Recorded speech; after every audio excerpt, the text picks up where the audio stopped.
Hello everyone, welcome to Pawan वाक academy. I am Ankita, your friend. और guys, आज के क्लास में हम लोग देखेंगे आपका नेक्स्ट वाला पार्ट, स्टेट्स ऑफ मैटर वाले चैप्टर का। तो लास्ट वाले क्लास में हम लोगों ने जो हमारा टॉपिक था उसको कंप्लीट किया था at Dalton's law of partial pressure. Dalton's law of partial pressure तो देखा ही था।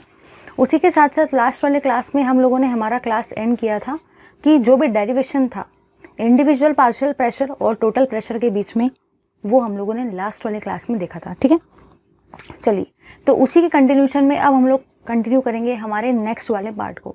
तो नेक्स्ट वाले पार्ट में डाल्टन्स लॉ जो हम लोगों ने देखा था लास्ट वाले क्लास में, उससे रिलेटेड न्यूमेरिकल है। तो सबसे पहले हम लोग देखेंगे न्यूमेरिकल को, और न्यूमेरिकल के बाद में हम लोग देखेंगे बाकी सारी चीज़ों को। तो चलिए गाइस, ज़्यादा टाइम वेस्ट किए बिना देखेंगे सबसे इम्पॉर्टेंट, और जो एंट्रेंस में बहुत बार आया जाता है, बहुत सारे क्वेश्चंस में भी पूछा जाता है वो आपको। तो देखेंगे हम लोग उस पर्टिकुलर न्यूमेरिकल को। थोड़ा सा डिफ़िकल्ट आपको लग सकता है, लेकिन होने के बाद में it will be very easy for you. तो चलिए देखेंगे उस पर्टिकुलर न्यूमेरिकल को जो Dalton's law of partial pressure पे बेस्ड है। चलिए देखते हैं। तो सबसे पहले जो हम लोग डिस्कस कर रहे हैं वो है आपका प्रॉब्लम नंबर 10.5। प्रॉब्लम 10.5 को हम लोग डिस्कस करने वाले हैं, जो कि दे रखा है आपके पेज नंबर 150 पर। ठीक है, तो प्रॉब्लम 10.5 को तो देखना ही है, बट उससे पहले हम लोग देखेंगे कि कौन से फॉर्मूले हमको वहाँ पे लगने वाले हैं। अगर वो फॉर्मूले का इन्फॉर्मेशन हमको मिल जाए तो न्यूमेरिकल हम लोग बहुत इजीली सॉल्व कर सकते हैं। चलिए देखते हैं उस पार्ट को। तो सबसे पहली चीज़ जो आपको यहाँ पे पता होनी चाहिए वो ये है कि जो भी आपका टोटल प्रेशर होता है उसी का मतलब सम होता है अलग अलग टाइप के पार्शियल प्रेशर का। अगर 3 चीज़ें हैं तो 3 लेंगे, 4 चीज़ें हैं तो 4 लेंगे, 5 थिंग्स है तो 5 लेंगे, और अगर n थिंग्स है तो n टाइम्स ऐड करेंगे। ठीक है, ये आपका फर्स्ट फॉर्मूला है। सेकंड फॉर्मूला आपका ये होता है कि P1 का मतलब ही क्या होता है, ज़रा देखना है यहाँ पे, x1 into P total. P2 का मतलब क्या होता है, x2 into P total. P3 का मतलब क्या होता है, x3 इंटू पी टोटल। ये हम लोग कर सकते हैं, ये आप लोगों ने लास्ट वाली क्लास में देखा था। उसके बाद में आपको ये भी पता होना चाहिए कि n मतलब ये आपके नंबर ऑफ मोल्स होते हैं, इसी का मतलब होता है मास अपॉन मोलर मास, इसी का मतलब होता है m अपॉन mm। ये कुछ फॉर्मूले हैं जो हमको न्यूमेरिकल्स में हेल्प करेंगे। अगर हमको ये फॉर्मूले नहीं पता तो हम वो न्यूमेरिकल को नहीं कर सकते। नंबर ऑफ मोल्स का मतलब ही n होता है, उसी का मतलब होता है मास अपॉन मॉलिक्यूलर मास। ठीक है, उसके बाद में सिक्स्थ थिंग जो है वो ये है, अगर मुझे x1 निकालना है तो इसी का मतलब होगा n1 upon n1 plus n2 plus n3। ये केस आपका तभी फॉलो होगा इफ़ अ गैस कंटेन्स, या तो हम लोग लिख सकते हैं इफ़ अ मिक्सचर कंटेन्स, या तो हम लोग लिख सकते हैं if a container contains mixture of 3 gases. अगर 3 गैसेस आ जाए तो मैंने यहाँ पे टोटल 3 टाइप के मोल्स लूँगी। सपोज मुझे x2 निकालना है, मतलब ही मोल फ्रैक्शन अगर मुझे निकालना है तो कैसे निकालेंगे, n2 upon n1 plus n2 plus n3। Suppose मुझे x3 का लिखना है तो n3 upon n1 plus n2 plus n3। एक बार देख लेते हैं हम लोग। सबसे पहला क्वेश्चन जो दिमाग में आता है वो ये आता है कि मैम ये यहाँ पे आपने n1 n2 और n3 क्यों यूज़ किया है, n4 नहीं आ सकता? तो सुनो भाई, n4 आएगा या नहीं आएगा वो डिपेंड करेगा कि आपको क्वेश्चन कैसा पूछ रखा है। जैसे कि अब यहाँ पे कंडीशन है कि एक कंटेनर है जिसमें 3 ही टाइप के गैसेस का मिक्सचर है, इसलिए मैंने यहाँ पे टोटल 3 ही लिए, 2 नहीं लिए, 4 नहीं लिए, 5 नहीं लिए, क्योंकि मिक्सचर में क्या है, सिर्फ और सिर्फ 3 ही गैसेस है। सेकेंड पॉइंट, अब आधे लोग बोलेंगे मैम ये इतने सारे फॉर्मूले हम लोग कैसे याद रखेंगे, तो उसके लिए भी ज़्यादा टेंशन नहीं लेना है। x1 है इसलिए ऊपर में क्या आएगा, n1, नीचे में तो टोटल ही आने वाला है।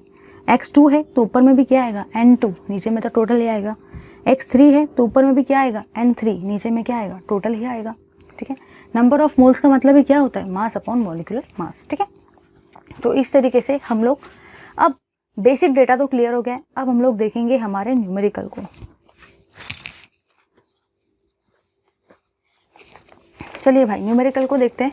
प्रॉब्लम नंबर 10.5 को हम लोग डिस्कस कर रहे हैं, 10.5, और ये आपको दे रखा है पेज नंबर 150 पर, पेज नंबर 150 पर दे रखा है। ठीक है, चलो पढ़ेंगे। A mixture of nitrogen, helium and neon gas. उसने आपको 3 टाइप की गैसेस दे रखी है, नाइट्रोजन गैस, हीलियम गैस और नियॉन गैस। ऐसी टोटल 3 टाइप की गैसेस आपको दे रखी है, ठीक है। अब आपको आगे बढ़ना है। फिर आपको इनका मास दे रखा है। जो नाइट्रोजन गैस का मास है वो आपका दे रखा है आपको 28 ग्राम्स। 28 ग्राम्स आपको दे रखा है मास ऑफ नाइट्रोजन गैस, ठीक है। इसी मास को हम लोग ऐसा भी लिख सकते हैं, मास ऑफ नाइट्रोजन गैस को हम लोग ऐसा भी लिख सकते हैं 28 ग्राम्स, बिल्कुल लिख सकते हैं भाई, ठीक है। फिर नेक्स्ट है आपका 8 ग्राम्स ऑफ हीलियम, मतलब जो आपका हीलियम का मास है ना, हीलियम का मास है वो है 8 ग्राम्स। फिर आपको दे रखा है 40 ग्राम्स ऑफ नियॉन, मतलब जो मास है ना आपके नियॉन का वो है 40 ग्राम्स, ठीक है। इसके आगे में आपको दे रखा है 20 बार प्रेशर। 20 बार प्रेशर आपको दे रखा है, 20 बार प्रेशर।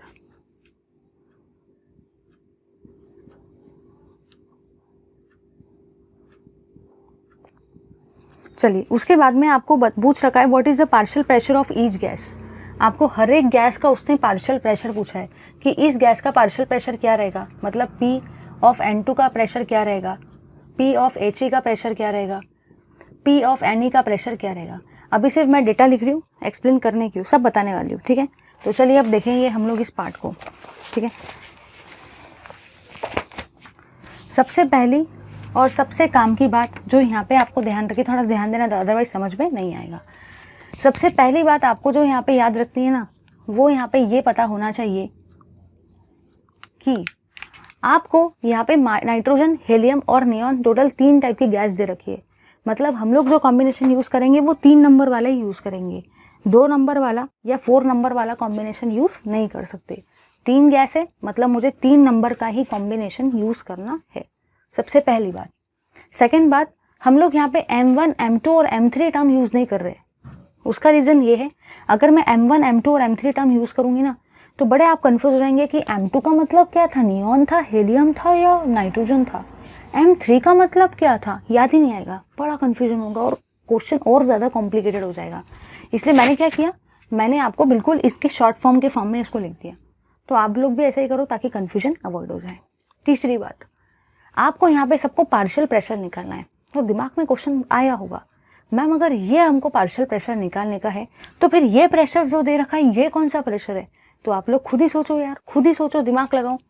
P1, P2 और P3 आपको दे रखा है और ये प्रेशर उन्होंने, मतलब P1, P2 और P3 आपको बताया गया कि आपको निकालना है, पार्शियल प्रेशर है। तो ये वाला प्रेशर फिर कौन सा हो सकता है, अपना कॉमन सेंस का प्रिंसिपल लगाओ, सब क्लिक हो जाएगा। P1, P2 और P3 तो आपको कैलकुलेट करना है, मतलब जो गिवन प्रेशर है वो आपका कौन सा रहने वाला है, वो आपका टोटल प्रेशर रहेगा। ये आपको याद रखना है। अगर मैं डायरेक्टली टोटल प्रेशर बता देती थी ना तो बड़ा कन्फ्यूजन होता था, आपको याद भी नहीं रहता था। बट मैंने आपको एक ट्रिक बताई कि अगर आपको ये निकालना है मतलब ये वाला प्रेशर कौन सा रहेगा भाई, टोटल प्रेशर ही तो रहेगा। चलिए ठीक है। अब दिमाग में क्वेश्चन आता है कि मैम अगर हमको ये वाले प्रेशर निकालना है तो सबसे पहले आपको क्या निकालना पड़ेगा। देखो भाई, अगर आपको वो सारी चीज़ें निकालना है तो सबसे पहले आपको यहाँ पे निकालना पड़ेगा मोल फ्रैक्शन। अगर मोल फ्रैक्शन ही नहीं निकालेंगे तो पार्शियल प्रेशर कहाँ से निकालेंगे, है कि नहीं। तो आपको क्या निकालना है, मोल फ्रैक्शन, तभी जाके आप ये निकाल पाएंगे, ठीक है। अब अगर मोल फ्रैक्शन निकालना है तो मोल फ्रैक्शन के लिए आपको क्या निकालना पड़ेगा, नंबर ऑफ मोल्स निकालना पड़ेगा। और नंबर ऑफ मोल्स निकालना है तो नंबर ऑफ मोल्स के लिए क्या निकालना पड़ेगा, मॉलिक्यूलर मास। कभी भी आप कोई भी बड़े से बड़े न्यूमेरिकल को सॉल्व कर रहे हो ना, हमेशा मेरी एक बात याद रखना, छोटा सा साइड में अपने लिए ऐसा कोई टेबल बना लेना। ये टेबल आपको एक्चुअली एक आइडिया दे देगा कि आपको सबसे पहले क्या निकालना है, फिर क्या निकालना है, फिर क्या निकालना है, ये सारी चीज़ें। सबसे पहले मेरे को मोल फ्रैक्शन निकालना है, तभी जाके मैं ये प्रेशर निकाल सकती हूँ। मोल फ्रैक्शन के लिए मुझे नंबर ऑफ मोल्स निकालने हैं और नंबर ऑफ मोल्स के लिए मुझे मॉलिक्यूलर मास निकालना है, ठीक है। चलो मूव करते हैं आगे की पार्ट की तरफ। तो सबसे पहले मुझे क्या निकालना है, मॉलिक्यूलर मास, फिर नंबर ऑफ मोल्स, फिर मोल फ्रैक्शन और फिर पार्शियल प्रेशर। तो चलिए गाइस अब हम लोग देखेंगे मॉलिक्यूलर मास को। तो मॉलिक्यूलर मास वाले पार्ट में मैंने यहाँ पे ये देखा भाई कि अगर मैं बात करती हूँ ना इसी के मॉलिक्यूलर मास की, मॉलिक्यूलर मास को मैं mm से रिप्रेजेंट कर रही हूँ, ठीक है। मॉलिक्यूलर मास को मैंने कैसे रिप्रेजेंट किया है, mm से रिप्रेजेंट किया है। mm मतलब मॉलिक्यूलर मास, ठीक है। ये जो आपका मॉलिक्यूलर मास है पहला वाला वो है आपके नाइट्रोजन का, सेकेंड है आपके हीलियम का और थर्ड है आपके नियॉन का, ठीक है। अब आप सबको पता है कि जो नाइट्रोजन होता है उसका मॉलिक्यूलर मास कैसे निकालते हैं, 14 + 14। एक नाइट्रोजन का मॉलिक्यूलर मास 14 होता है, तो 2 नाइट्रोजन का कितना होगा, 14 + 14 मतलब है 28 ग्राम पर मोल। अब मुझे हीलियम का निकालना है, हीलियम का तो टोटल 4 ही होता है। और जो भी आपका नियॉन होता है, नियॉन का कितना, कैसे निकालेंगे हम लोग नियॉन का? नियॉन का मॉलिक्यूलर मास कितना रहता है, 20 रहता है, ठीक है। मॉलिक्यूलर मास आने चाहिए भाई। अब आधे लोग बोलेंगे मैम मॉलिक्यूलर मास तो नहीं आता है, तो 11th स्टैंडर्ड में एक चैप्टर था, स्टार्टिंग का ही चैप्टर था आई थिंक, उसमें मैंने सब मॉलिक्यूलर मास आपको लिखा के दिए थे, वो एक बार देख लो। या तो फिर basics of periodic table, I don't think, हाँ बेसिक्स पे एक क्लास था, basics of unit conversion, basics of unit conversion एक पार्ट था, उसमें टोटल 2 पार्ट थे। उन दोनों पार्ट में से कोई एक पार्ट में मैंने ये वाली चीज़ बताई थी कि कैसे क्या मॉलिक्यूलर मास निकालते हैं, वो जाके देख लो, पूरा ट्रिक बताया था कैसे क्या याद रखने का, ठीक है। तो आपको ये वाली चीज़ पता चल गई। अब बढ़ते हैं आगे की तरफ, चलिए देखेंगे। सबसे पहले हमको क्या निकालना है, अब मॉलिक्यूलर मास वाला काम हो गया, निकाल लिए तीनों के मॉलिक्यूलर मास। मॉलिक्यूलर मास के बाद अब क्या निकालना है, नंबर ऑफ मोल्स निकालना है। तो चलो अब निकालेंगे नंबर ऑफ मोल्स को। सबसे पहले हम लोग निकालेंगे number of moles of nitrogen को, फिर number of moles of helium को, फिर number of moles of neon को, ठीक है। चलो बढ़ेंगे भाई आगे। नंबर ऑफ मोल्स का फॉर्मूला क्या होता है, mass upon molecular mass. Number of moles को कैसे निकाला जाता है, मास अपॉन मॉलिक्यूलर मास। तो मास अपॉन मॉलिक्यूलर मास, यहाँ पे भी N2, यहाँ पे भी N2, mass upon molecular mass, helium helium, mass upon molecular mass, neon neon, ठीक है। चलो बढ़ेंगे आगे की तरफ। नाइट्रोजन का मास कितना है, 28 ग्राम्स। नाइट्रोजन का मॉलिक्यूलर मास कितना है, 28। नियॉन का मास कितना है, 8 ग्राम्स। नियॉन का मॉलिक्यूलर मास कितना है, 4। सॉरी ये हीलियम था, अब नियॉन का देखना है। नियॉन का मास कितना है, 40 ग्राम्स, और नियॉन का मॉलिक्यूलर मास कितना है, 20। ज़्यादा दिमाग नहीं लगाना है, जो दिख रहा है ना बस वो वैल्यूज़ को लिखना है। बट वैल्यूज़ देखो मैंने कितने सिस्टमैटिकली एक ही लाइन में सब कुछ कवर कर दिया है। आपको भी क्वेश्चन को सॉल्व करते वक्त try to solve in such manner only. अगर आप लोग खूब लंबे चौड़े पार्ट में लिखोगे तो फिर वो बहुत प्रॉब्लम जाता है पढ़ने में, ठीक है। जो भी वैल्यूज़ थे वो बस मैंने सब्सटीट्यूट कर दी, ज़्यादा कुछ नहीं किया। चलो देखो यहाँ पे 28 × 1 = 28 हो जाएगा, इसलिए यहाँ पे इसका आंसर कितना है, 1 मोल नाइट्रोजन। 4 × 2 = 8 हो जाएगा, इसलिए इसका वैल्यू कितना आएगा, 2 मोल हीलियम। 20 × 2 = 40 हो जाएगा, तो यहाँ पे भी आंसर क्या आएगा, 2 मोल नियॉन, ठीक है। चलो नंबर ऑफ मोल्स निकल गए, सेकेंड पार्ट भी हो गया। सबसे पहले मॉलिक्यूलर मास निकाल लिया, नंबर ऑफ मोल्स निकाल लिया। अब थर्ड पार्ट की तरफ मूव करेंगे। थर्ड पार्ट क्या कहता है आपका, मोल फ्रैक्शन। थर्ड पार्ट में आपको क्या निकालना है, मोल फ्रैक्शन निकालना है, ठीक है। तो चलिए निकालेंगे हम लोग मोल फ्रैक्शन। अगर मैं बात करती हूँ मोल फ्रैक्शन की, तो मोल फ्रैक्शन सबसे पहले निकालेंगे नाइट्रोजन का। अगर मुझे नाइट्रोजन का मोल फ्रैक्शन निकालना है तो देखो मैं कैसे निकालूंगी। नाइट्रोजन के मोल फ्रैक्शन का फॉर्मूला क्या रहेगा, जब मुझे मोल फ्रैक्शन ऑफ 1 का निकालना था तो उसका फॉर्मूला था N1/N1 + N2 + N3। याद रखना है यहाँ पे 1 था तो यहाँ पे भी 1 ही था, यहाँ पे 2 था तो यहाँ पे भी 2 ही था, यहाँ पे 3 था तो ऊपर में भी क्या था, 3 ही था। ये बात याद रखना है, ठीक है। तो अगर मुझे ऐसा लिखने का है तो सबसे पहले मैं इनको ऐसे इस तरीके से लिख देती हूँ। चलो पहले इसी को सॉल्व करेंगे, ठीक है। अगर मैं बात करती हूँ इसकी, तो अब मुझे आप लोगों को बताना है, जैसे यहाँ पे नाइट्रोजन है, जब यहाँ पे 1 था तो यहाँ पे 1 था, यहाँ पे 2 था तो यहाँ पे 2 था। तो according to the principle of common sense, अगर यहाँ पे N2 है तो यहाँ पे भी क्या आएगा, यहाँ पे भी N2 ही तो रहेगा ना, N2 ही तो रहेगा भाई। चलो नीचे में क्या लेंगे, नीचे में तो हमेशा हम लोग सम लेते थे, तो बस वही करना है, तीनों गैसेस का सम ले लो। Nitrogen gas, helium gas, neon gas, बहुत आसान था। नीचे में तो सम ही रख लेना तीनों का, ऊपर में जो यहाँ पे रहेगा वही वाला ऊपर में आता है, काम खत्म। वैसे ही हम लोग दूसरे फॉर्मूले से बना लेते। तो अब मुझे अगर सपोज निकालना है मोल फ्रैक्शन ऑफ N2 के जगह पे He का, तो मैं कैसे निकालूंगी ज़रा देखना, N/N + N + N ऐसे निकालेंगे। अगर मुझे मोल फ्रैक्शन निकालना है Ne का तो कैसे निकालेंगे, N/N + N + N। चलो अब यहाँ पे थोड़ा सभी को ध्यान देना, एकदम ध्यान से।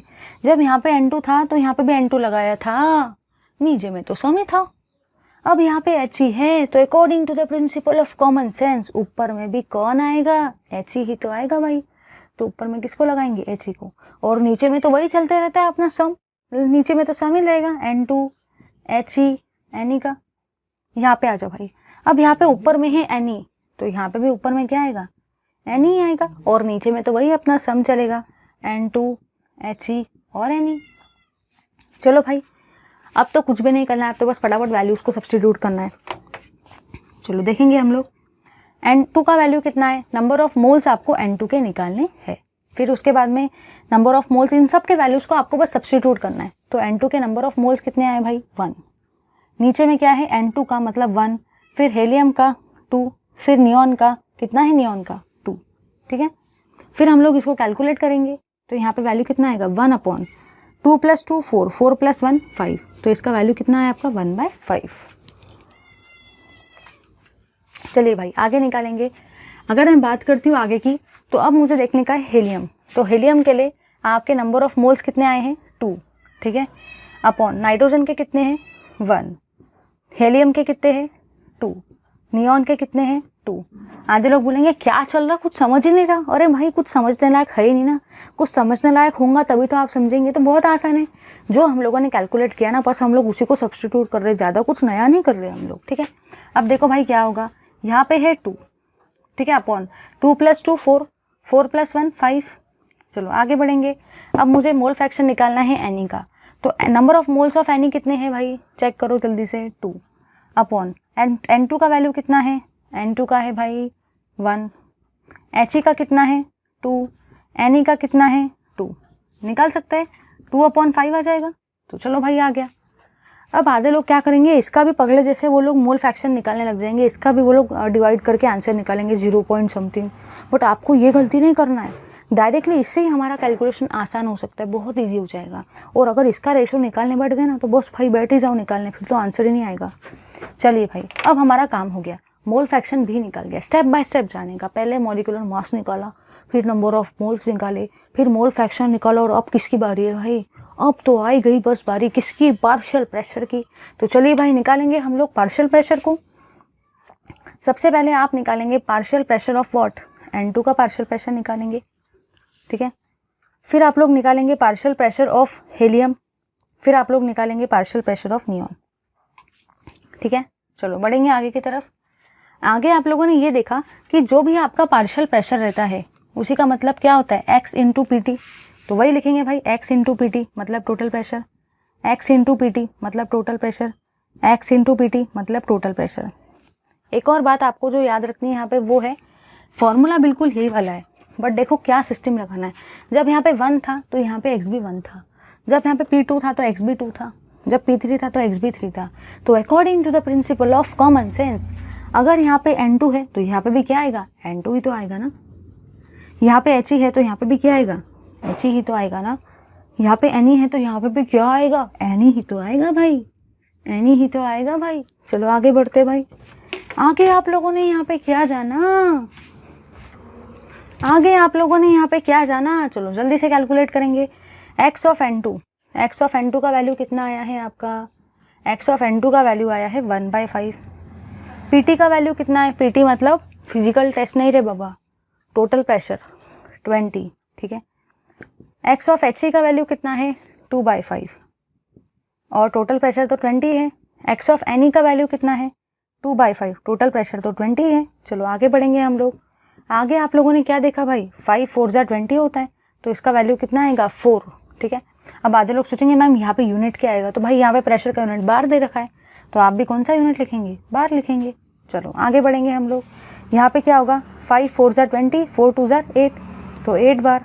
यहाँ पे क्या आएगा भाई, 5 4 जा 20, 4 2 जा 8, 8 बार। तो इस तरीके से आप लोग टोटल प्रेशर कैलकुलेट कर सकते हो। कितना मस्त प्रॉब्लम था, प्रॉब्लम बड़ा इंटरेस्टिंग था, बहुत ज़्यादा इजी था। बट हाँ, प्रॉब्लम इजी उन्हीं लोगों के लिए रहेगा जिनको ये चीज़ जो मैंने आपको बताई है ना कि स्टेप बाय स्टेप क्या कैलकुलेशन करना है, ये पता हो। अब आधे लोग बोलेंगे ये हमको क्यों बता रहे, तो सुनो भाई, इस न्यूमेरिकल के लिए मैंने आपको ये नहीं बताया।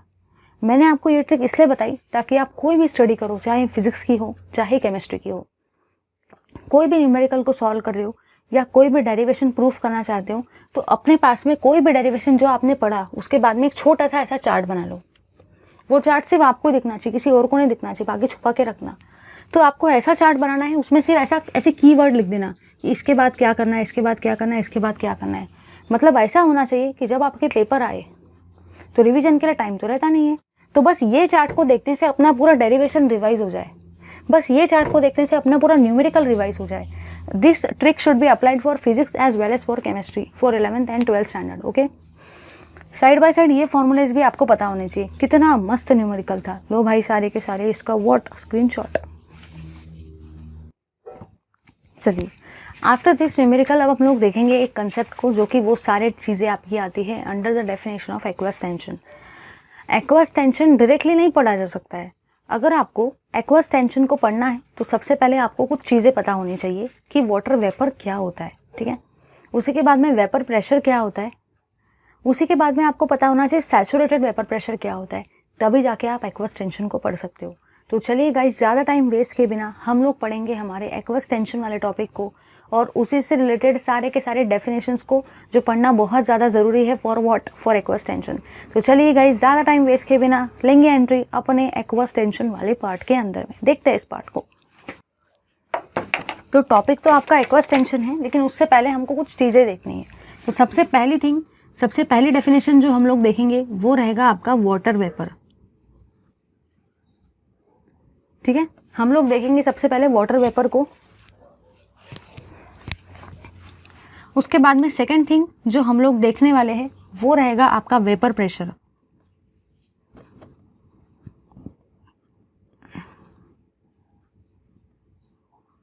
थर्ड थिंग जो हम लोग देखेंगे वो रहेगा आपका saturated vapour pressure.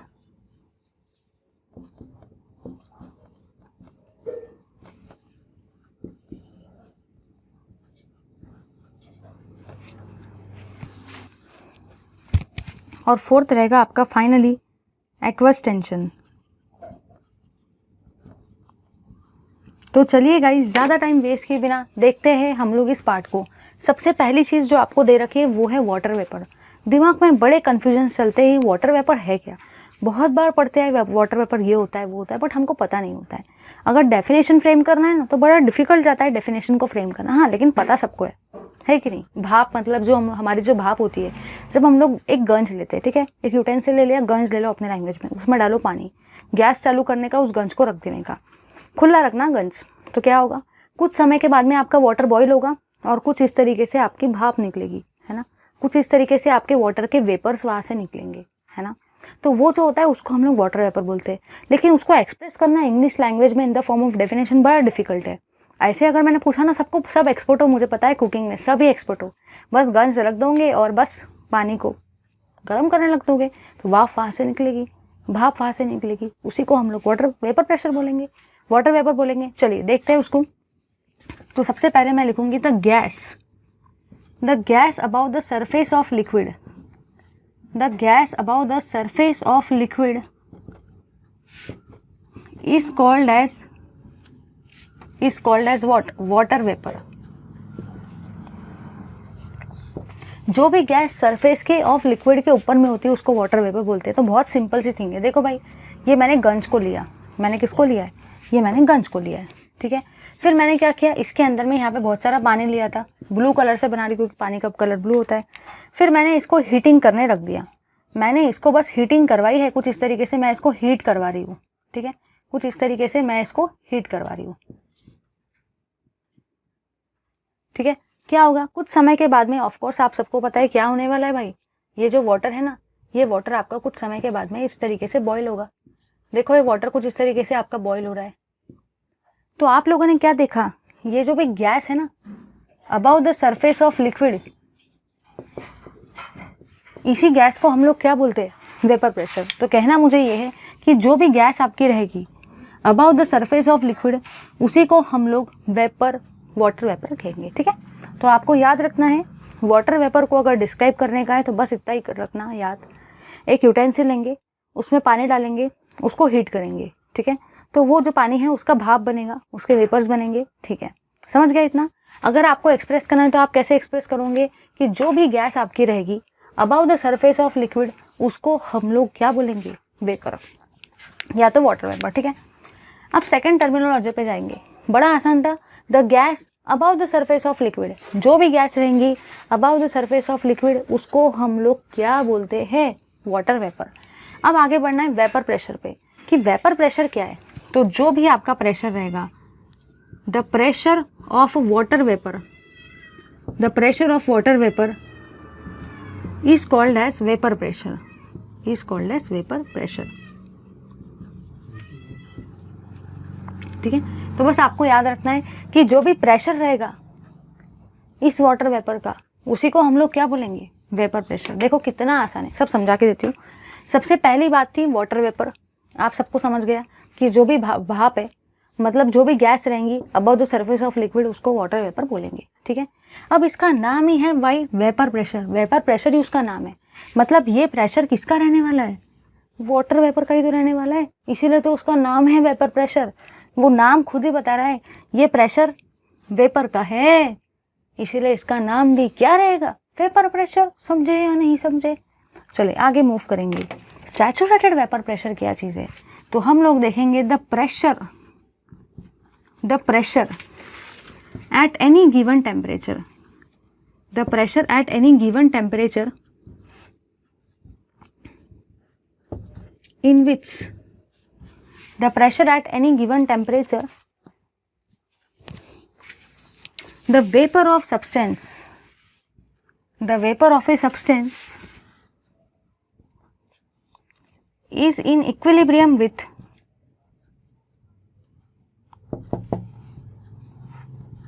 vapor of pure liquid। ये सब समझा के देती हूँ, सिर्फ एक मिनट थोड़ा सा रुको। vapor of pure liquid is called as saturated vapor pressure।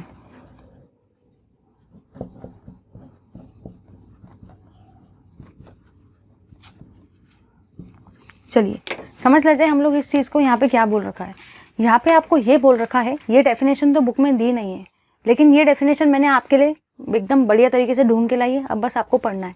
चलो यहाँ पे आ जाओ। मैंने क्या किया, मैंने यहाँ पे ये देखा, मैंने एक कंटेनर लिया और मैंने इस कंटेनर को जार से क्लोज कर दिया। मतलब जो जार था इस कंटेनर का, उसको लिड से या किसी भी टाइप के ढक्कन से उसको क्लोज कर दिया। ठीक है, यहाँ पे मैंने ये ऑब्जर्व किया कि जो भी वेपर प्रेशर रहेगा किसी भी सब्सटेंस का, सपोज यहाँ पे कुछ सब्सटेंस है और साइड बाय साइड यहाँ पे आपका लिक्विड भी है, यहाँ पे आपका लिक्विड भी है और यहाँ पे आपका सब्सटेंस भी है।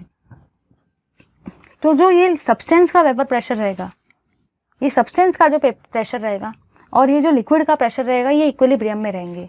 मतलब ये कहना मुझे ये है कि जो भी आपके प्रेशर का, सब्सटेंस का जो भी प्रेशर रहेगा, सब्सटेंस का जो भी प्रेशर रहेगा और जो भी लिक्विड का प्रेशर रहेगा, लिक्विड का प्रेशर, ये दोनों इक्विलिब्रियम में रहेंगे।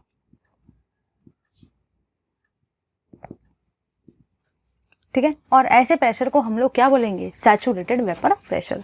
ठीक है, एक बार जल्दी जल्दी देख लेते हैं। अभी तक मैंने बस आपको इतना बताया कि जो भी गैस आपके लिक्विड के सरफेस पे रहती है, मतलब ही अपनी भाप, उसी का नाम होता है वाटर वेपर। सेकंड पॉइंट, जो भी प्रेशर रहता है वाटर वेपर का, जो भी प्रेशर रहता है वाटर वेपर का, उसी का नाम क्या रहता है, वेपर प्रेशर। तीसरी चीज़ मैंने क्या बताई, जब मैंने किसी कंटेनर के अंदर में दो चीज़ें ली, एक कोई भी गिवन सब्सटेंस लिया और दूसरा है आपका प्योर लिक्विड, तो मैंने वहाँ पे ये ऑब्जर्व किया कि जो भी सब्सटेंस का प्रेशर रहता है, सब्सटेंस का जो भी प्रेशर रहता है और जो भी लिक्विड का प्रेशर रहता है, सब्सटेंस का प्रेशर और लिक्विड का प्रेशर, ये दोनों एक दूसरे के इक्विलिब्रियम में रहते हैं। और जो भी ऐसा वेपर प्रेशर रहता है इस कंडीशन पे, उसको हम लोग क्या बोलते हैं, उसको हम लोग बोलते हैं सैचुरेटेड वेपर प्रेशर। डेफिनेशन को डाइजेस्ट करना it's a very difficult thing, लेकिन अगर मैं आपको ये बता दूँ कि ऐसी ऐसी कंडीशन है भाई, तो समझ में बहुत इजीली आ जाता है। मतलब ये प्रेशर जो रहेगा किसी भी सब्सटेंस का और प्रेशर जो रहेगा लिक्विड का, वो दोनों एक दूसरे के कैसे रहेंगे, इक्विलिब्रियम में। क्यों इक्विलिब्रियम में, क्योंकि उस कंटेनर को हमने क्या कर दिया है, ढक दिया है, क्लोज कर दिया है। ठीक है, चलिए अब मुझे बढ़ना है आगे की तरफ। आगे कहना मुझे ये है, देखो भाई वेपर प्रेशर का मतलब क्या था, प्रेशर ऑफ वाटर वेपर, इसका नाम ही था pressure of vapour, pressure of water vapour. अब मुझे एक्वस टेंशन निकालना है, तो देखो क्या बोलेंगे हम लोग, the pressure exerted by, the pressure exerted by saturated vapor pressure, the pressure exerted by saturated vapor pressure, saturated vapor pressure is called as aqueous tension. Is called as what? Aqueous tension. तो बस यहाँ पे आपको इतना ही याद रखना है, जब प्रेशर वाटर वेपर का रहता है तो उसको हम लोग वाटर वेपर प्रेशर बोलते हैं या तो वेपर प्रेशर बोलते हैं। जब प्रेशर सैचुरेटेड वाटर वेपर का रहेगा ना तो उसको हम लोग क्या बोलेंगे? तो उसको हम लोग बोलेंगे भाई एक्वस टेंशन। समझे या नहीं समझे? The pressure exerted by saturated water vapour is called as what? Is called as aqueous tension, saturated vapour.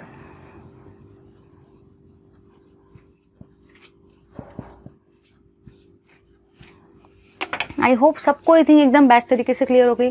The gas about the surface of liquid is called as water vapour.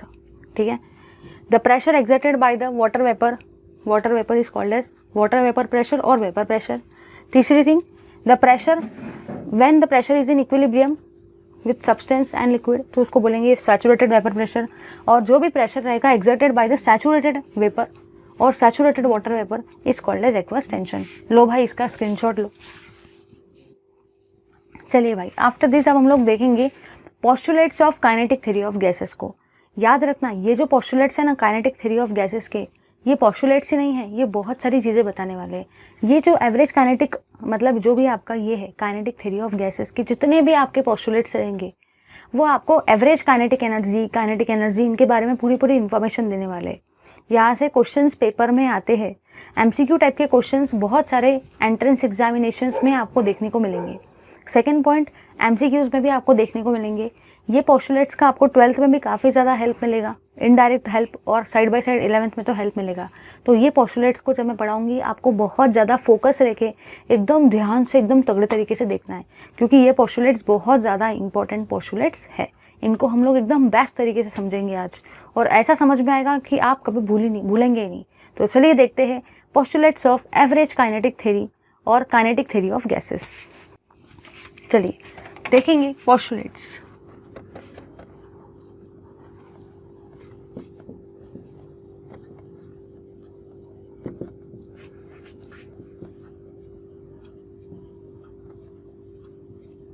Postulates of kinetic theory of gases. ठीक है, सबसे पहला point आपका ये कहता है कि जो भी आपके गैसेस होते हैं ना, gases consist of tiny particles also called as molecules।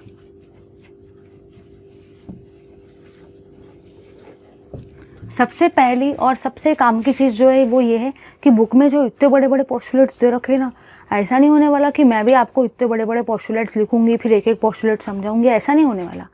अपन एकदम ईजी लैंग्वेज में एकदम बेस्ट तरीके से की पॉइंट्स को, की वर्ड्स को कवर करके इस थ्योरी को कवर करेंगे। ठीक है, तो सबसे पहला पॉइंट आपका ये है gases consist of tiny particles called as molecules. मैं पहले सारे के सारे पोस्टुलेट्स लिख देती हूँ फिर आपको समझाते जाती हूँ। सेकेंड थिंग आपका ये कहता है the molecules of a gas are apart from each other. ये सभी चीज़ों को हम लोग समझने वाले हैं, टेंशन बिल्कुल लेने का नहीं, बस टेंशन दूसरों को देने का, खुद टेंशन नहीं लेने का। तीसरी thing, the forces of attraction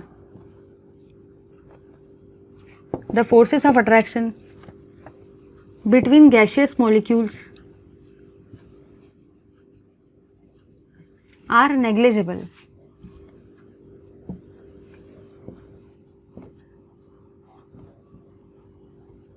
next point, during the collision. अब आधे लोगों को लग रहा होगा ये तो मैम पूरा रट्टा मार के आई है, तो भाई मैं रट्टा मार के नहीं आई हूँ, जस्ट ये पॉइंट समझे हुए इसलिए समझ में आ रहा है, इसलिए लिखते आ रहा है। मैं आपको ये पॉइंट्स भी ऐसे समझा के दूंगी ना कि ये पॉइंट्स तो क्या आप लोग कोई भी चीज़ ऐसी फटाफट लिख सकते हो। ठीक है, during the collision the molecules of the gas colloid with each other and also collide with each other and also with walls of container। Next point, ठीक है, collision are perfectly elastic in nature.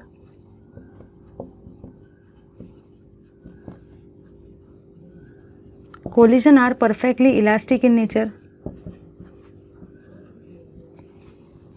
Next point, ठीक है, जो भी आपका ये रहेगा average, वो उनकी वेलोसिटी के ऊपर में डिपेंड करता है। Molecules of the gas move with different velocity.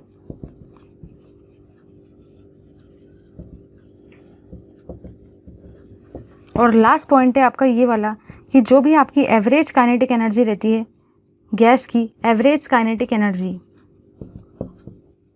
जो मैं अभी आपको थोड़ी देर पहले बता रही थी गैस की, वो डायरेक्टली प्रोपोर्शनल रहती है टेम्परेचर को। चलिए भाई, बोरिंग पार्ट इज एंड। जो इतना सारा लिखने वाला पार्ट था वो तो मैंने ख़त्म कर दिया। मुझे पता है थोड़ा सा बोर हो रहा था सबको, बट टेंशन लेने का नहीं, टेंशन तो बस दूसरों को देने का है। तो चलिए अब हम लोग देखेंगे ये सारे पॉइंट्स को एकदम बेस्ट तरीके से समझेंगे। अगर मैं एक पॉइंट लिखती थी आपको एक एक समझाती तो वैसे समझ में नहीं आता था। एक साथ कहानी पढ़ने का अलग ही मज़ा है, और ऐसी पढ़ा के दूंगी ना कि आपको सब समझ में आएगा। तो चलिए देखते हैं इस पार्ट को। ये पार्ट आपका ये कहता है कि सपोज़ अगर मैंने गैस को लिया, सपोज़ भाई मैंने गैस को लिया, ठीक है, तो गैस में जाहिर सी बात है बहुत सारे मॉलिक्यूल्स रहने वाले, बहुत सारे मॉलिक्यूल्स रहेंगे गैस में, बहुत सारे रहेंगे भाई। कुछ इस तरीके से देखो, इधर बहुत सारे पार्टिकल्स रहेंगे, ठीक है। अब सबसे पहली बात, इसको मैंने गैस बोला है, तो मुझे यहाँ पे ध्यान में ये रखना है कि ये जो गैस है ना, इसी को हम लोग टाइनी पार्टिकल्स भी बोलते हैं, इसी को हम लोग मॉलिक्यूल्स भी बोलते हैं, ठीक है। तो ये जो आपको गोल गोल दिख रहे हैं यहाँ पे, इसको टाइनी पार्टिकल्स भी बोलते हैं और इसको हम लोग मॉलिक्यूल्स भी बोलते हैं, ठीक है। वही बोल रखा है कि gas consist of tiny particles, जिसको हम लोग मॉलिक्यूल्स भी बोलते हैं, ठीक है। नेक्स्ट पार्ट की तरफ मूव करेंगे। आप लोगों ने यहाँ पे ये देखा कि ये जो सारे के सारे मॉलिक्यूल्स है, ये एक दूसरे से काफ़ी ज़्यादा डिस्टेंस पर है, बहुत ज़्यादा दूरी पर है। देखो, एक पार्टिकल यहाँ है, एक यहाँ है, मतलब ऐसे नहीं है एकदम चिपक चिपक के नहीं है ये, ना तो एकदम ऐसे क्लोज, ऐसे भी क्लोज भी नहीं है, ना तो चिपक कर है, ना तो क्लोज है, काफ़ी डिस्टेंस पर है। देखो, एक पार्टिकल यहाँ है, दूसरा यहाँ है, तीसरा यहाँ है, चौथा यहाँ है, मतलब काफ़ी ज़्यादा डिस्टेंस पर है पार्टिकल। तो ठीक है, वही चीज़ लिखी गई है भाई, the molecules of the gas are apart from each other, वही वाली चीज़ है। अब आप लोग ही मुझे बता दो, अब एक मॉलिक्यूल वहाँ है, दूसरा मॉलिक्यूल यहाँ है, तीसरा मॉलिक्यूल वहाँ है, चौथा मॉलिक्यूल वहाँ है, तो क्या उनके बीच में कोई फोर्सेस रहेंगे? कहाँ से फोर्सेस आएंगे भाई, कहाँ से फोर्सेस आएंगे? बहुत कम फोर्सेस रहेंगे। अगर एक पार्टिकल वहाँ है, दूसरा वहाँ है, तीसरा यहाँ है, चौथा वहाँ है, पांचवा वहाँ है, क्या फ़र्क पड़ता है? इतने दूरी पर है, इतनी ज़्यादा डिस्टेंस पर है, तो कौन सा फोर्स ऑफ अट्रैक्शन उनके बीच में एग्जिस्ट करने वाला है?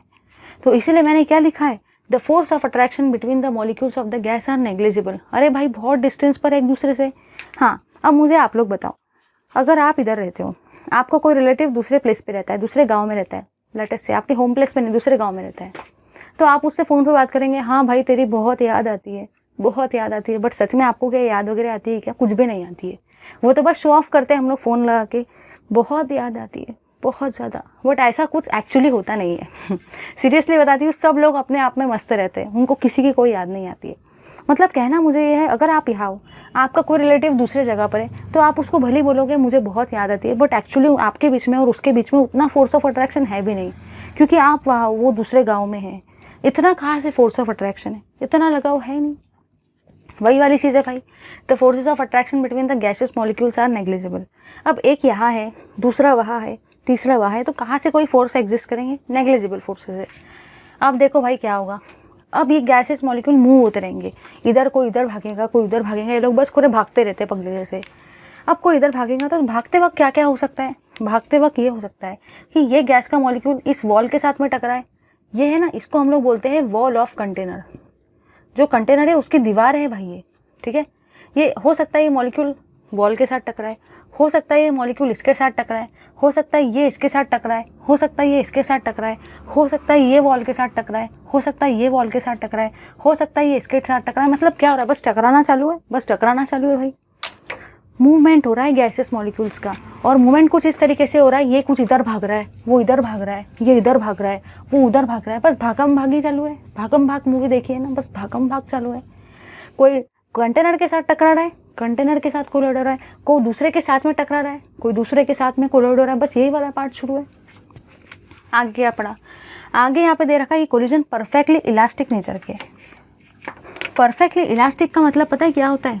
परफेक्टली इलास्टिक का मतलब ये होता है जब एक मॉलिक्यूल या एक पार्टिकल दूसरे के साथ टकराए ना तो कोई भी एनर्जी का लॉस नहीं होता है। परफेक्टली इलास्टिक का मतलब होता है नो लॉस ऑफ एनर्जी, कुछ भी एनर्जी लॉस नहीं होती है। उल्टा वो और ज़्यादा स्पीड से दौड़ते, मतलब जब एक मॉलिक्यूल दूसरे मॉलिक्यूल के साथ टकराता है तो इनकी एनर्जी का कोई भी लॉस नहीं होता, क्योंकि नेचर कैसा है कोलिजन का? Perfectly elastic, no loss of energy. अब मॉलिक्यूल्स जो है वो अलग अलग स्पीड से ट्रैवल कर रहे हैं, किसी की स्पीड हो सकती है बहुत ज़्यादा है, किसी की बहुत कम है, ठीक है। यहाँ पे आपको ये पॉइंट याद रखना है, the average kinetic energy of the gas is directly proportional to temperature. यहाँ से बहुत सारे पेपर में MCQ टाइप के क्वेश्चंस देखने को मिले हैं, ठीक है। बस आपको याद रखना है कि गैस में टाइनी पार्टिकल्स होते हैं जिनको हम लोग मॉलिक्यूल्स बोलते हैं। ये जो मॉलिक्यूल्स होते हैं ये बहुत ज़्यादा रैंडम स्टेट में होते हैं, हर एक पार्टिकल अलग अलग वेलोसिटी के साथ में मूव करता है, इनके बीच में बहुत ज़्यादा डिस्टेंस होता है। अब डिस्टेंस बहुत ज़्यादा है, मैंने बताया था ना, एक यहाँ पे है, एक दूसरे गांव में है, भले हम बोलते हैं भाई तेरी बहुत याद आती है, बट ऐसा कुछ एक्चुअली होता नहीं है।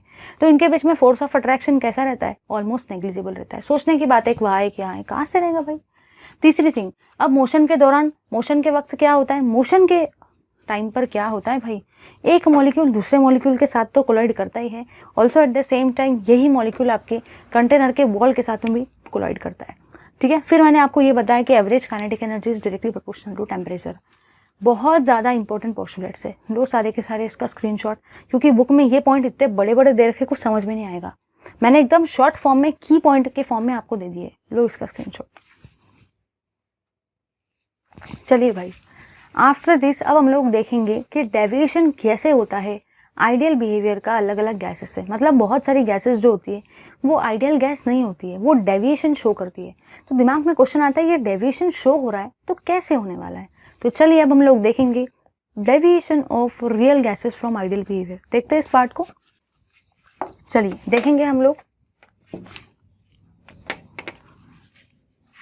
Deviation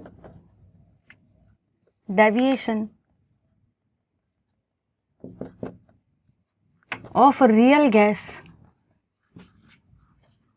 from ideal behavior।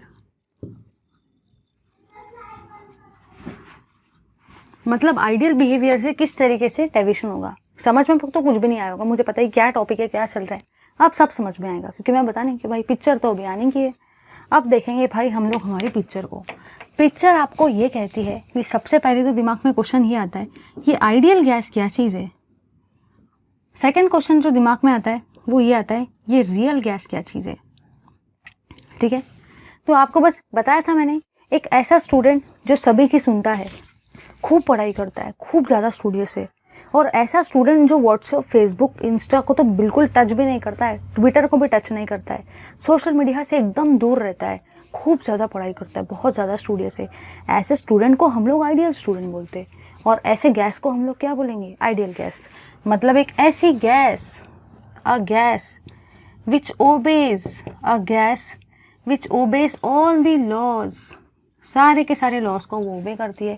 ऐसी गैस को हम लोग क्या बोलते हैं? Ideal gas is called as ideal gas. जो सारे लॉस को ओबे करती है उसको हम लोग आइडियल गैस बोलते हैं।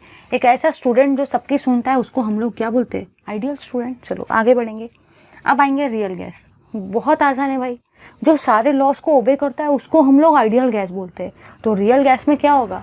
जो एक भी लॉ को ओबे नहीं करेगा, एक ऐसा स्टूडेंट जो किसी की नहीं सुनता है, बस अपने सोशल मीडिया पर रहता है, दूसरे क्या बोल रहे हैं वो इधर से सुनता है, इधर से बस जाने देता है, पढ़ाई तो बहुत दूर की बात है कि नहीं। तो ऐसे स्टूडेंट क्या कैसे होते हैं? Real student. यही तो रियलिटी हमारी है कि नहीं, तो यही तो रियल स्टूडेंट है। तो ऐसी गैस का भी नाम क्या रहेगा? Real gas. मतलब एक ऐसी गैस, द गैस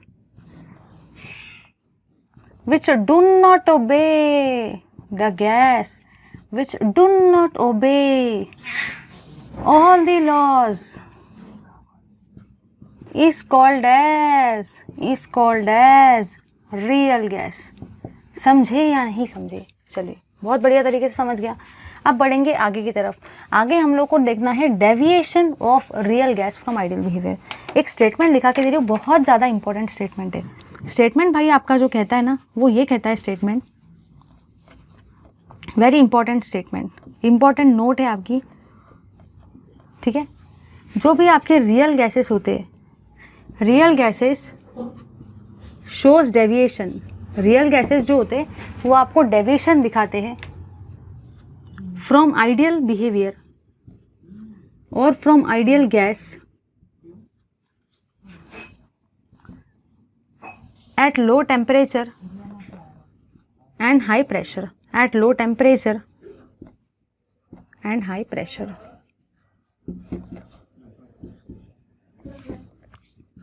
ये पार्ट बहुत ज़्यादा काम का पार्ट है, बहुत सारे एंट्रेंसेस में भी पूछा जाता है कि ऐसी कौन सी कंडीशन है जब आपकी रियल गैस जो होती है वो आइडियल गैस से डेविएशन दिखाती है, मतलब बिल्कुल भी आइडियल गैस की तरह बिहेव नहीं करती है, बिल्कुल भी आइडियल बिहेवियर नहीं दिखाते। तो बस आपको एक ही सेंटेंस याद रखना है।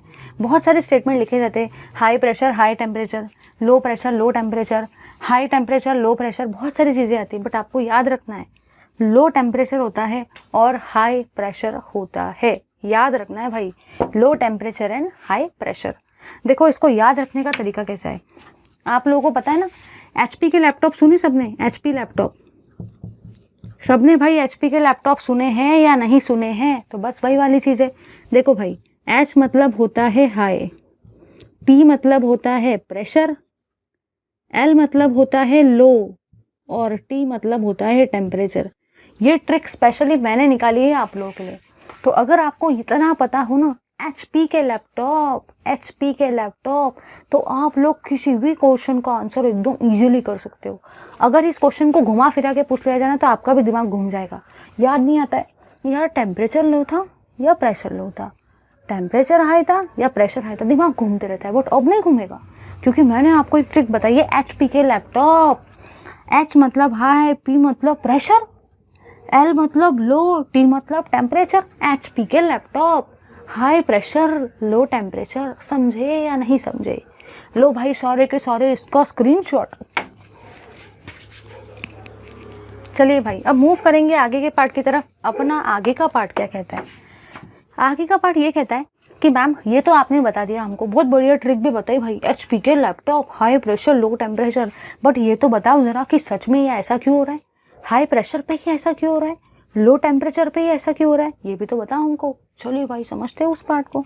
तो मेरा पार्ट ही मुझे ये कहता है कि अगर मैं बात कर रही हूँ ना भाई हाई प्रेशर की, सबसे पहले मैं हाई प्रेशर की बात करूँगी, एट हाई प्रेशर की बात करेंगे। अब मुझे एक बात बताओ, अगर प्रेशर सपोज ये आपकी गैसेस थी कुछ इस तरीके से, ये आपकी गैसेस थी कुछ इस तरीके से, अब मैंने इस पर बहुत ज़्यादा हाई प्रेशर अप्लाई किया, बहुत ज़्यादा हाई प्रेशर मैंने इस गैस पे अप्लाई किया, ठीक है।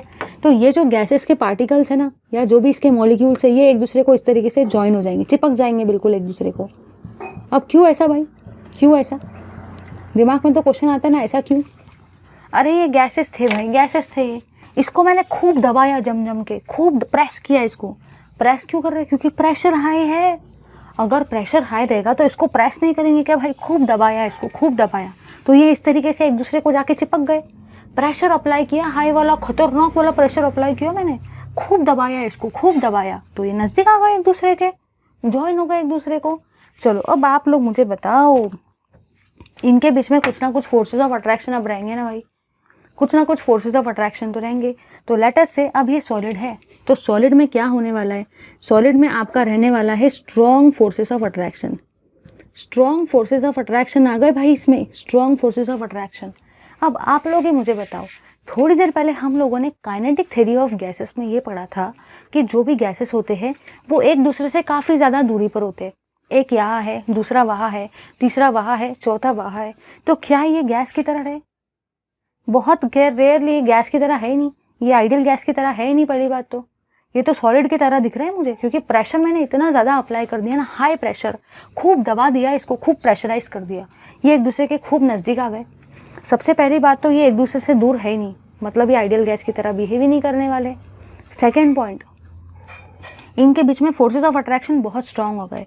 और मैंने तो आपको बताया था ना, अगर आप यहाँ पे रहते हो, आपका एक फ्रेंड दूसरे गाँव में रहता है, जब आप उसको कॉल करेंगे, बोलेंगे भाई तेरी बहुत याद आती है, बट आपको एक्चुअली ऐसी कोई याद वाद आती नहीं है, वो तो सिर्फ शो करने के लिए रहता है, बहुत याद आती है।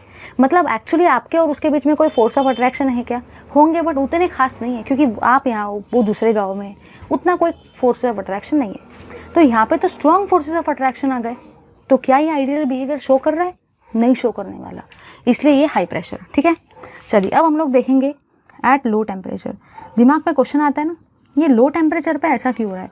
तो भाई मैंने गैस को लिया, तो क्या होगा, बात जो है वो ये रहेगी कि अगर मैंने लो टेम्परेचर अप्लाई किया, लो टेम्परेचर, तो लो टेम्परेचर पे आप लोगों ने यहाँ पे जो देखा वो ये है कि बहुत धीरे धीरे मूव होंगे, एकदम धीरे धीरे मूव होंगे ये। ठीक है, तो भाई लो टेम्परेचर पे क्या होगा, ये बहुत स्लोली मूव करेंगे, बहुत धीरे धीरे मूव होंगे, वेरी स्लो, स्लो मोशन में। तो बस वही वाला सॉन्ग याद रखने का है कि लो टेम्परेचर जब आप लोग अप्लाई करेंगे, सुना है ना सबने वाला सॉन्ग स्लो मोशन में, तो बस वही वाली चीज़ है। जब लो टेम्परेचर अप्लाई करेंगे तो ये सारे के सारे गैसियस मॉलिक्यूल कैसे आ जाएंगे, एकदम स्लो मोशन में, स्लो मोशन में। तो और ये जब स्लो मोशन में आएंगे ना, स्लो मोशन में, जब ये स्लो मोशन में आएंगे तो सारे के सारे बिल्कुल इसी तरीके से हो जाएंगे, फिर से उनमें फोर्सेस ऑफ अट्रैक्शन स्ट्रांग हो गया। तो क्या ये आइडियल बिहेवियर शो करेंगे? नहीं। इसलिए अब मैंने देखो प्रूफ करके दिखाया भाई कि लो टेम्परेचर और हाई प्रेशर पे जो भी आपकी रियल गैस रहती है ना, वो आइडियल बिहेवियर शो नहीं करती, डेविएशंस दिखाती है इस तरीके से। हाई प्रेशर पे प्रेस करने के बाद लो टेम्परेचर पे स्लो मोशन में, इस तरीके से। ठीक है, चलिए आगे मूव करेंगे हम लोग। आगे का पार्ट ये है ग्राफिकल रिप्रेजेंटेशन। कुछ स्टूडेंट बोलेंगे ठीक है समझ गया, ये तो अच्छा था, बट हमको ग्राफिकली तो समझाओ कि ग्राफिकली क्या होने वाला है। तो अब हम लोग समझेंगे भाई ग्राफिकल रिप्रेजेंटेशन। अब हम लोग समझेंगे भाई ग्राफिकल रिप्रेजेंटेशन। यहाँ पे हम लोग लेंगे प्रेशर को, यहाँ पे हम लोग किसको लेंगे भाई, यहाँ पे हम लोग किसको लेंगे भाई, वॉल्यूम को। यहाँ लिया प्रेशर को, यहाँ पे लिया वॉल्यूम को। ठीक है, चलिए समझेंगे। यहाँ पे आप लोगों ने जो ऑब्जर्व किया वो ये ऑब्जर्व किया भाई, ये कुछ इस तरीके से आपने ऑब्जर्व किया है।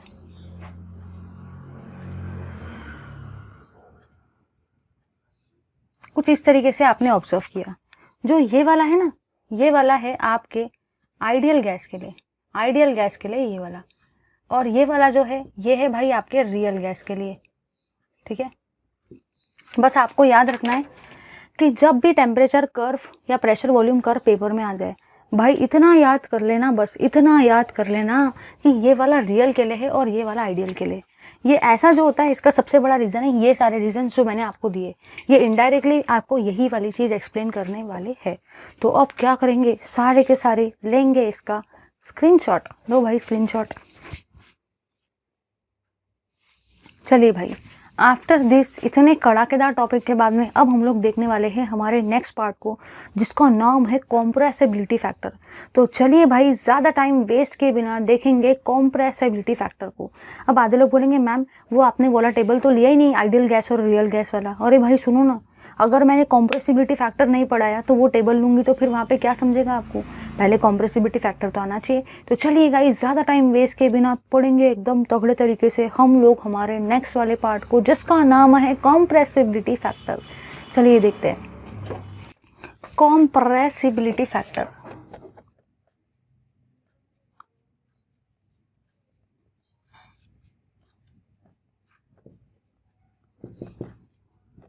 भाई सबसे पहली बात तो आपको ये पता होनी चाहिए कि कॉम्प्रेसिबिलिटी फैक्टर को हम लोग Z से रिप्रेजेंट करते हैं। काय से? Z से, Z। ठीक है, सेकंड थिंग आपको ये भी पता होना चाहिए कि इसी का एक्सप्रेशन जो आप होता है ना आपका, इसका एक्सप्रेशन जो आपका होता है वो होता है Z equals to PV upon NRT। क्या वैल्यू होता है भाई? Z equals to PV upon NRT। ये होता है आपके कॉम्प्रेसिबिलिटी फैक्टर का एक्सप्रेशन। उसमें आपको ये पता होना चाहिए कि जो भी आपका Z है, इस Z का मतलब होता है कॉम्प्रेसिबिलिटी फैक्टर।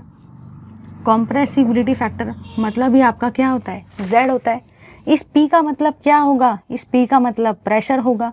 इस V का मतलब क्या होगा? वॉल्यूम होगा। इस N का मतलब क्या होगा? नंबर ऑफ मोल्स होगा। इस R का मतलब क्या होगा? गैस कांस्टेंट होगा। और इस T का मतलब क्या होगा? टाइम मत बोलना भाई, टेम्परेचर होगा। तो ये थे हमारे सारे के सारे टर्म्स। चलिए अब बढ़ेंगे आगे की तरफ। सबसे पहले आपको कुछ की पॉइंट्स याद होने चाहिए, ठीक है। कुछ की पॉइंट्स मैं बता रही हूँ, बहुत ज़्यादा काम के की पॉइंट्स है वो सबको आने चाहिए की पॉइंट्स। की पॉइंट्स कौन से होते हैं।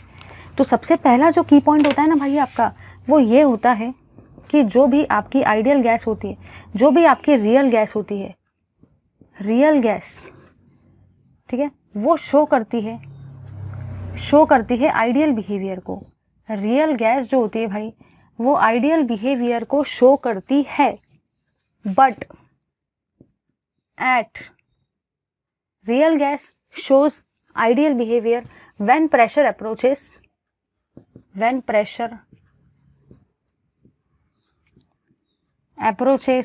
To zero. जब आपका प्रेशर जीरो की तरफ जाने लगता है, जैसे जैसे प्रेशर जीरो होते जाता है, वैसे वैसे रियल गैसेस कौन से बिहेवियर को शो करती है, आइडियल बिहेवियर को शो करती है, ठीक है। तो जैसे जैसे आपका प्रेशर जीरो की तरफ जाते जाता है, जैसे जैसे प्रेशर जीरो होते जाता है, रियल गैसेस आइडियल बिहेवियर बनना चालू कर देती है। Real gases shows ideal behaviour when pressure approaches to zero. अब आधे लोग बोलेंगे ठीक है ना, समझ गया, एक ही सेंटेंस को 10-10 बार क्यों बता रहे हैं। लेकिन सुनो भाई, ये जो क्वेश्चन है ना, यहाँ से क्वेश्चन बन सकता है कि ऐसा कौन सा कंडीशन रहेगा जब रियल गैस आइडियल बिहेवियर को शो करेगी। तो याद रखना है when pressure approaches to zero, ठीक है। सेकेंड पॉइंट, जो भी आपकी रियल गैस रहती है ना, फॉर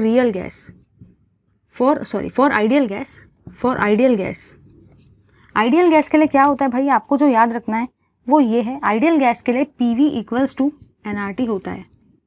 आइडियल गैस के लिए PV इक्वल्स टू nRT होता है। भाई पढ़ा था ना आइडियल गैस इक्वेशन लास्ट वाले क्लास में, PV इक्वल्स टू nRT। मैंने बताया था, खूब बताया था आपको वहाँ पे कि आइडियल गैस इक्वेशन कौन शो करता है, आइडियल गैस शो करती है भाई। आइडियल गैस इक्वेशन कौन शो करता है, आइडियल गैस शो करती है भाई। क्या होता है इक्वेशन का नाम, PV इक्वल्स टू nRT होता है। अब बस वही वाले फंडे को यूज़ कर रहे हैं। तो आप लोग मुझे खुद ही बताओ, अगर मैं बात करती हूँ ना फॉर आइडियल गैस, अगर मैं आइडियल गैस के लिए बात करने गई तो मुझे क्या समझ में आया, मुझे यहाँ पे ये समझ में आया कि Z का मतलब ही, कॉम्प्रेसिबिलिटी फैक्टर का मतलब ही होता है PV अपॉन nRT। अब आप लोग ही मुझे बताओ, PV इक्वल्स टू nRT है, तो अगर मैंने ये PV को एज इट इज़ लिखा, इस nRT के जगह पे भी PV लिखा, तो कोई फ़र्क पड़ता है क्या भाई? कोई फ़र्क नहीं पड़ता, क्योंकि आइडियल गैस के लिए तो PV इक्वल्स टू nRT होता है ना। तो मैं इस PV के जगह पे nRT को भी लिख सकती हूँ, या इस nRT के जगह पे PV को भी लिख सकती हूँ। PV से PV क्या हो गया, कैंसल, और Z का वैल्यू कितना आया भाई, 1 आया। याद रखना है भाई कि आपके जो भी Z होता है वो 1 होता है फॉर आइडियल गैस। ये भी क्वेश्चन बहुत सारे एंट्रेंसेस में पूछा जाता है, वेरी वेरी इंपॉर्टेंट क्वेश्चन। बहुत काम के पॉइंट बता रही हूँ, सारे के सारे पॉइंट बहुत ज़्यादा इंपॉर्टेंट है, एक एक पॉइंट नहीं छोड़ रही हूँ, आपका सब पॉइंट कवर करवा रही हूँ। तो रियल गैस आइडियल बिहेवियर को शो करते हैं जब प्रेशर अप्रोच होता है to zero. Second important thing, ideal gas जो होता है उसके लिए कॉम्प्रेसिबिलिटी फैक्टर का वैल्यू कितना होता है, 1 होता है। समझे या नहीं समझे? अब बढ़ना है आगे की तरफ। आगे का पार्ट आपका जो होता है भाई, वो मुझे पढ़ने का है, लेकिन आगे के पार्ट को देखने से पहले मुझे आपको 2 चीज़ें बतानी है। चलिए देखेंगे हम लोग, 2 कंडीशंस होती है भाई, 2 कंडीशंस होती है, ठीक है। वो 2 कंडीशंस को हम लोग डिस्कस करने वाले हैं। तो चलिए देखेंगे। ये दोनों कंडीशंस को देखने से पहले I want to tell you one derivation, क्योंकि उसके बिना वो कंडीशंस काम में नहीं आएंगी। चलिए तो देखेंगे उस पार्ट को।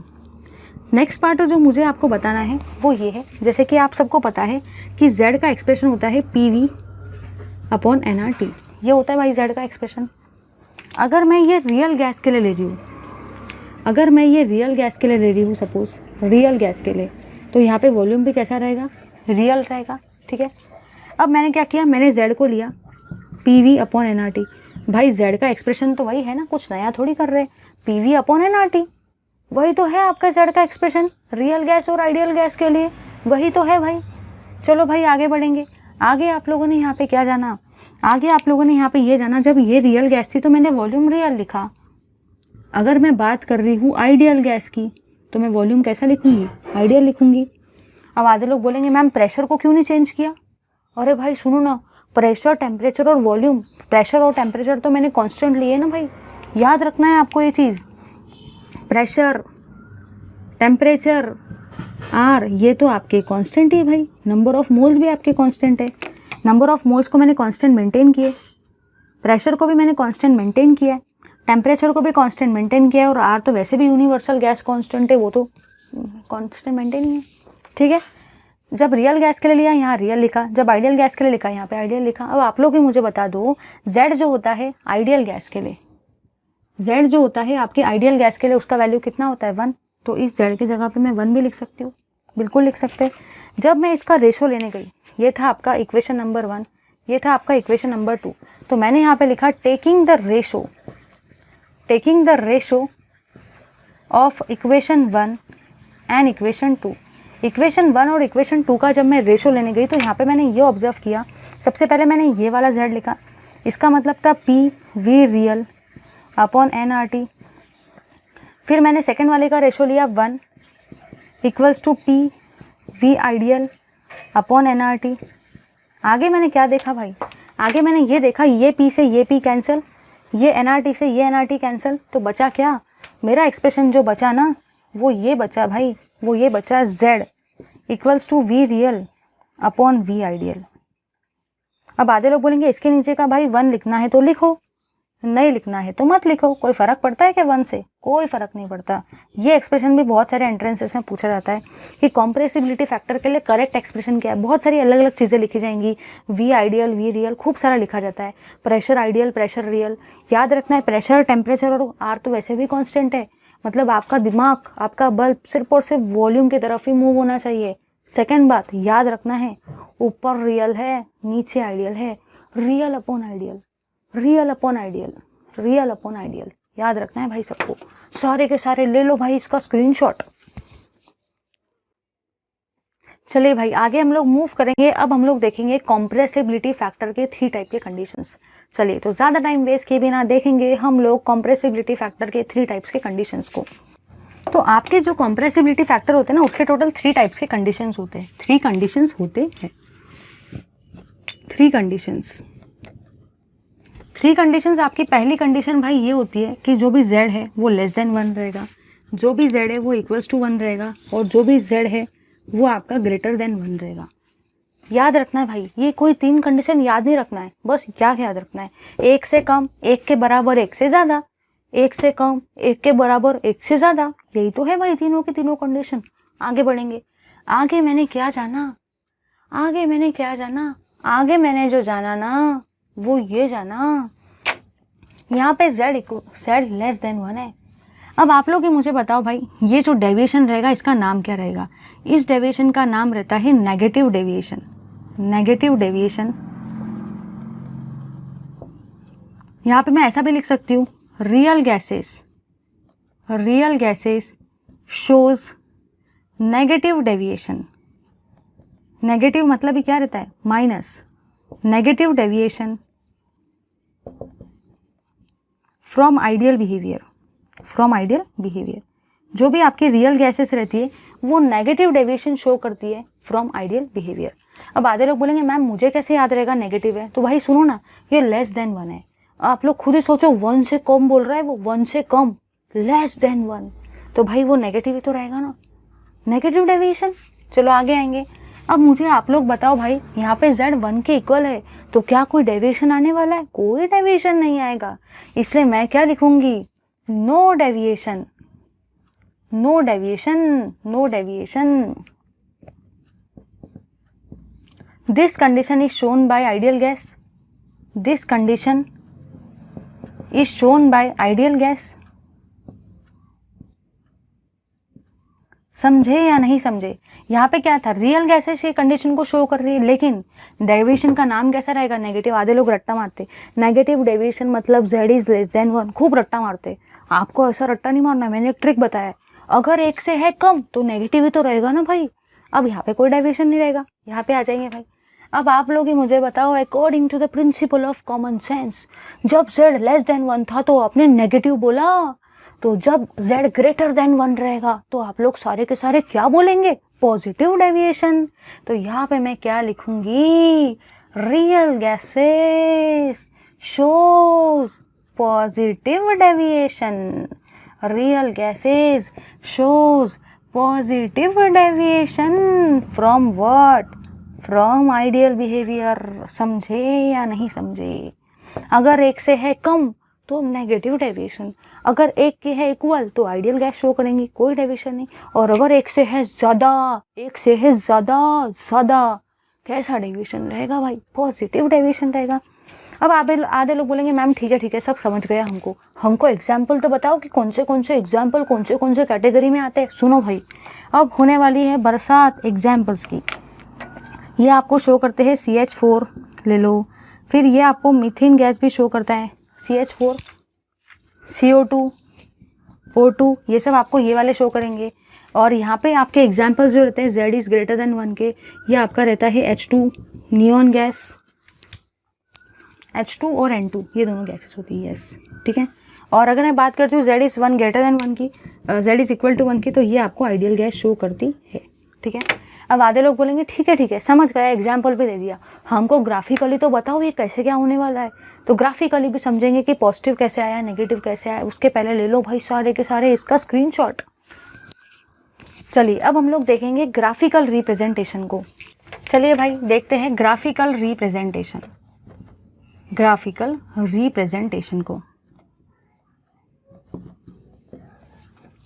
चलिए देखते भाई हम लोग हमारे ग्राफ को देखने वाले Z PV upon nRT versus हम लोग प्रेशर का ग्राफ देखने वाले हैं, ठीक है। तो आगे जो आप लोगों ने यहाँ पे जाना, मैंने एक बाउंड्री लाइन ड्रॉ की है, इस बाउंड्री लाइन पे आपका Z का वैल्यू इक्वल टू 1 है। तो ये आपका कौन शो करता है? अभी हम लोगों ने थोड़ी देर पहले देखा कि आइडियल गैस के लिए Z का वैल्यू इक्वल टू 1 रहता है। अब यहाँ पे टोटल 3 टाइप के कर्व ऑब्टेन होने वाले हैं। सबसे पहला कर्व आपका कुछ इस तरीके से रहेगा, सेकेंड कर्व कुछ इस तरीके से, थर्ड कर्व, फोर्थ कर्व और ये फिफ्थ कर्व, ठीक है। ये कुछ इस तरीके से रहेगा। ये आपका रहता है नाइट्रोजन के लिए, ये रहता है आपका हाइड्रोजन के लिए, O2, CH4 और CO2 के लिए, ठीक है। आपने यहाँ पे क्या क्या ऑब्जर्व किया भाई? आप लोगों ने यहाँ पे क्या ऑब्जर्व किया खुद ही मुझे बता दो भाई। ये Z इक्वल्स टू 1 है, तो जब भी Z इक्वल्स टू 1 रहता है तो वो आइडियल गैस है, ठीक है। मुझे आप लोग यहाँ पे ये बताएंगे कि अगर मैं बात करती हूँ उस नाइट्रोजन गैस की, तो ये आपके नाइट्रोजन गैस का कर्व है। क्या ये Z इक्वल्स टू 1 के नीचे वाले लाइन में गया? नहीं, मतलब ये आपको पॉजिटिव डेविएशन दिखाएगा। इसके लिए आपका Z का वैल्यू क्या रहेगा? ग्रेटर देन 1 रहेगा। फिर आएंगे इसकी बात, अगर मैं बात करती हूँ इसकी, इस हाइड्रोजन की, तो भाई इसके लिए भी आपका Z का वैल्यू क्या है? ग्रेटर देन 1 है। अब आधे लोग बोलेंगे सबके लिए तो ग्रेटर देन 1 है। भाई सबके लिए ग्रेटर देन 1 नहीं, इनके स्लोप को भी देखना है आपको। ये स्लोप को देखो ना, यहाँ पे इसको देख के ऑब्जर्व करना है। इसका स्लोप इस लाइन के ऊपर में है, मतलब ये भी ग्रेटर देन 1 है। इसका भी स्लोप इस लाइन के ऊपर में, ये भी ग्रेटर देन 1 है। बट अगर मैं बात करती हूँ इस ऑक्सीजन के लिए, तो इसके लिए Z का वैल्यू लेस देन 1 है। क्यों ऐसा भाई? क्यों लेस देन 1? क्योंकि ये लाइन के नीचे में आ रहा है। अगर मैं बात करती हूँ इस मीथेन की, तो इसके लिए भी Z का वैल्यू लेस देन 1 रहेगा, क्योंकि ये भी लाइन के नीचे में आ रहा है। अगर मैं बात करती हूँ इस CO2 की, तो इसके लिए भी Z का वैल्यू लेस देन 1 है। क्यों भाई ऐसा? क्योंकि इसका भी एक ऐसा है, नीचे है। तो समझे या नहीं समझे? मैंने तो अभी आपको थोड़ी देर पहले पॉजिटिव और नेगेटिव डेविएशन समझाया था, बट अब ग्राफिकली भी शो किया है कि कौन पॉजिटिव दिखाता है, कौन नेगेटिव दिखाता है। समझे या नहीं समझे भाई? ले लो इसका सारे के सारे स्क्रीनशॉट। अब इतने बढ़िया वीडियो के लिए लाइक, शेयर और कमेंट तो बनता ही। मैं सबके कमेंट पढ़ती हूँ। चलो फटाफट सारे के सारे लाइक ठोकेंगे, कमेंट करेंगे और सब्सक्राइब करेंगे। Thank you very much, keep watching my videos.